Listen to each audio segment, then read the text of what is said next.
दोस्तों नमस्कार। उत्तर प्रदेश का विधानसभा चुनाव 403 विधानसभाओं वाला प्रदेश बहुत दिलचस्प चुनाव होता है, लेकिन चुनाव में अभी एक साल का वक्त है और उस एक साल के बीच बहुत कुछ होने वाला है। उत्तर प्रदेश के विधानसभा चुनाव में उतर रही AIMIM असदुद्दीन ओवैसी जब देख रहे हैं कि अखिलेश यादव के साथ कोई बात नहीं बन रही, तो अब चर्चा है जो AIMIM के प्रदेश अध्यक्ष हैं उत्तर प्रदेश के शौकत अली, उनके हवाले से एक बयान आया है कि बहुजन समाज पार्टी के साथ भी गठबंधन की बातें चल रही हैं। यानी कि उत्तर प्रदेश विधानसभा चुनाव 2027 में AIMIM और मायावती यानी कि बहुजन समाज पार्टी का गठबंधन हो सकता है, इसकी संभावनाएं अभी खत्म नहीं हुई है। हालांकि मायावती ने 15 जनवरी को एक प्रेस कॉन्फ्रेंस में कहा था कि उनकी पार्टी सभी 403 विधानसभा सीटों पर अकेले अपने दम पर चुनाव लड़ेगी, लेकिन जो पार्टियां जिनके साथ अच्छा हो सकेगा उन पर विचार किया जाएगा। यानी कि जो सिर्फ हमारे वोट न लें, अपने वोट भी ट्रांसफर करा सकें, उन दलों के साथ हम गठबंधन कर सकते हैं, यह इशारा मायावती ने किया था। और अब उत्तर प्रदेश के AIMIM के अध्यक्ष शौकत अली ये कह रहे हैं कि अभी बहुजन समाज पार्टी के साथ बातचीत चल रही है, यानी कि बहुजन समाज पार्टी के साथ गठबंधन की पूरी संभावनाएं हैं। बहुत जरूरी है ये, क्योंकि उत्तर प्रदेश में आप देखें तो बहुजन समाज पार्टी के पास ये ठीक है कि सिर्फ विधानसभा में 1 सीट है और लोकसभा में 0 और राज्यसभा में भी अप्रैल में 0 होने वाली है, लेकिन बावजूद इसके पिछले विधानसभा चुनाव में मायावती का वोट परसेंटेज न्यूनतम स्तर पर आकर भी 12% से ज्यादा का रहा। आज भी जो हार्डकोर दलित वोटर्स हैं वो आज भी मायावती के साथ हैं, लेकिन ये दूसरी बात है कि जो युवा हैं, जो यंगस्टर्स हैं, उनके बीच चंद्रशेखर आजाद ने अपनी एक पकड़ बनाई है और उन वोटों को अपने पाले में किया है। नगीना से उनकी जीत इस बात का उदाहरण भी है। लेकिन मायावती अभी भी उत्तर प्रदेश की राजनीति में पूरी तरीके से खत्म नहीं हुई हैं और उन्हें खत्म मान लेना आपकी अपनी राजनीतिक सूझबूझ पर एक बहुत बड़ा प्रश्नवाचक चिन्ह है। 12% वोट शेयर के साथ मायावती अभी भी उत्तर प्रदेश के इस चुनावी रण में अपनी भूमिका और अपनी जो ताकत है उसका एहसास करा रही हैं।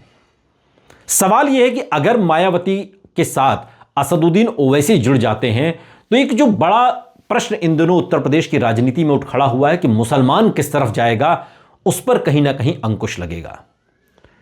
अभी तक का जो चुनावी पैटर्न रहा है, चाहे वो 2017 का रहा हो या उससे पहले 12 का या 7 का या उससे पहले भी, या 22 और 2024 का ये लोकसभा चुनाव, मुसलमान अखिलेश यादव या समाजवादी पार्टी के साथ ही रहे। मुसलमान उसके साथ रहते हैं जो बीजेपी को हरा सकता है। तो उत्तर प्रदेश में जो बीजेपी को हरा सकता है वो सिर्फ समाजवादी पार्टी है, तो मुसलमान समाजवादी पार्टी को वोट देते हैं। लेकिन असदुद्दीन ओवैसी जो बात कह रहे हैं कि भाई जब सभी जातियों की अपनी अपनी पार्टियां बनी हुई हैं, यादवों की अपनी पार्टी है, दलितों की अपनी पार्टी है, हिंदुओं बीजेपी अपनी पार्टी है, सवर्णों की, तो जब सब अपनी अपनी पार्टी का गाना गा रहे हैं तो फिर मुसलमानों की अपनी पार्टी क्यों ना हो? AIMIM मुसलमानों की पार्टी है। हालांकि ओवैसी कहते हैं कि हम तो सभी की पार्टी हैं, सभी को टिकट देते हैं, हिंदुओं को भी टिकट हमने दिया, लेकिन ये बात तो सब जानते हैं कि असदुद्दीन ओवैसी मुसलमानों की राजनीति करते हैं।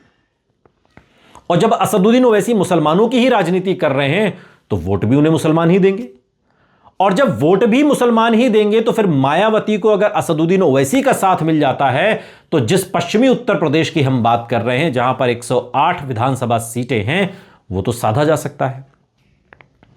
क्योंकि पश्चिमी उत्तर प्रदेश दलित मुस्लिम बाहुल्य इलाका है उत्तर प्रदेश का। दर्जनों सीटें यहां ऐसी हैं जहां मुसलमान और दलित डिसाइडिंग फैक्टर हैं, जो तय करते हैं कि जीत किसकी होगी और हार किसकी होगी।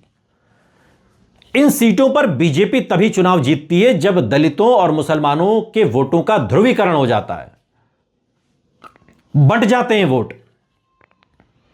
वोट न बटें, इसी की कोशिश असदुद्दीन ओवैसी कर रहे हैं कि मायावती के साथ गठबंधन हो, मायावती के साथ गठबंधन करके चुनाव लड़ा जाए, और इसका फायदा ओवैसी को भी मिलेगा और मायावती को भी मिलेगा।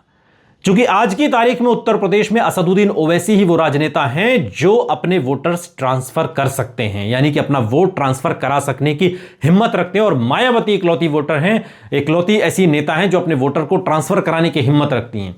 इसके अलावा उत्तर प्रदेश में कोई नहीं है। तो अगर ये दोनों मिल जाते हैं, जिस तरीके का इशारा शौकत अली ने किया जो उत्तर प्रदेश एआईएमआईएम के अध्यक्ष हैं, तो निश्चित तौर पर यह लड़ाई जो अब तक समाजवादी पार्टी वर्सेस बीजेपी लग रही है, यह त्रिकोणीय हो जाएगी। Samajwadi versus BJP versus Bahujan Samaj party and AIMIM. देखना दिलचस्प होगा कि 2027 की यह चुनावी वैतरणी पार कौन करता है। लेकिन अभी तो इस सफर में ही बड़ा मजा है।